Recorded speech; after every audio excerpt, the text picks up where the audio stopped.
Welcome back to Game Time, Decision 2010. Mark Fine now joined by Art Garcia from NBA.com. And the wild card in this has been Dirk Nowitzki, Art. And I know he was scheduled to fly back to Dallas, stop over in New York. Is Donnie Nelson concerned? Isn't he? Give us the latest on what's going on with Dirk. Well, it's been a whirlwind sort of 24 hours here. Yesterday, we're in Dallas for a press conference, and Donnie's telling everybody, hey, I'm on a plane to Germany in a couple hours.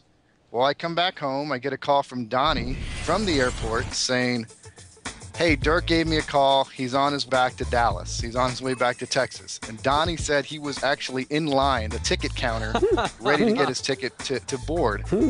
Okay, fine. You know, Dirk's coming to Dallas today. They're going to start negotiations.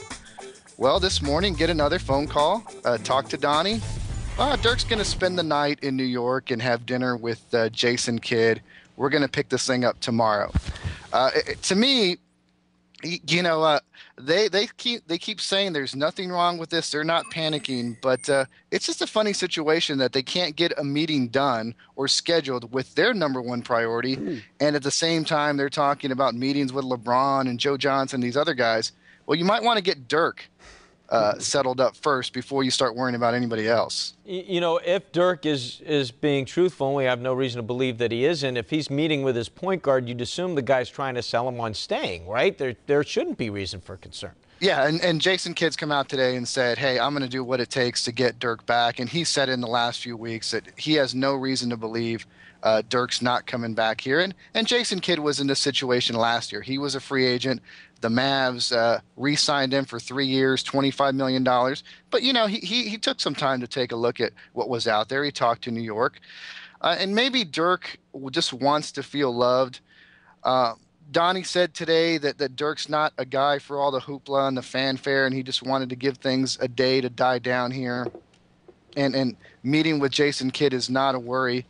It's probably not. I'm probably making a little bit more out of not much in this situation, but it just strikes me as weird that he's not here today when the Mavericks want to get so many other things going in free agency, and they still haven't met face-to-face with Dirk. And I'm sure you're not the only one who was struck that way, for sure. Hey, Brendan Haywood's another guy that's a free agent for this team. Not a lot of talk about him, obviously, but what's the latest there?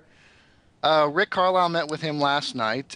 They report that the first meeting went well. They didn't swap contract terms yet, but Rick Carlisle did assure Haywood that he would be the starting center next year, even if Eric Dampier was back. So that's something that was an issue last season because both those guys, after the big trade, Dampier and Haywood, were kind of splitting that center position.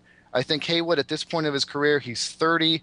You know, he's put in his time. He wants to be considered a starting center. The Mavericks have made that promise.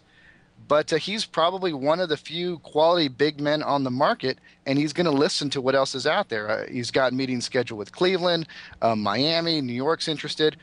So, you know, for a guy that's averaged about 8 and 6 over his career, he may be in line for a pretty nice payday. And at the end of this, if the Mavericks are serious about keeping Brendan, they're probably going to have to pony up, you know, $8, $9, $10 million a year. All right, I can't let you go without asking you this. Look, we all know about Mark Cuban and that this guy likes to make things happen. You've been in Dallas for a number of years. We've heard talk about something maybe happening with LeBron. You heard talk about Joe Johnson. How hard is he trying right now to make a splash and do something dramatic? Well, he's trying. He's trying to make a splash. There's no question. But the issue here is they don't have any cap room. This is a luxury tax team, and any deal that they make has to be a sign and trade. So there's going to have to be cooperation from the player, the agent, and the other team. So as much as the Mavericks want to get in the mix on some of these top guys, they're going to have to work together and sort of be, you know, cognizant of their boundaries in all this. They just can't get in and say, hey, LeBron, we're going to offer you the max. You know, it's going to have to be a deal with Cleveland or with Toronto or with Atlanta. So as much as Mark wants to make something happen, he's sort of at the mercy of agents and players and the other teams in all this because the Mavericks simply don't have cap room.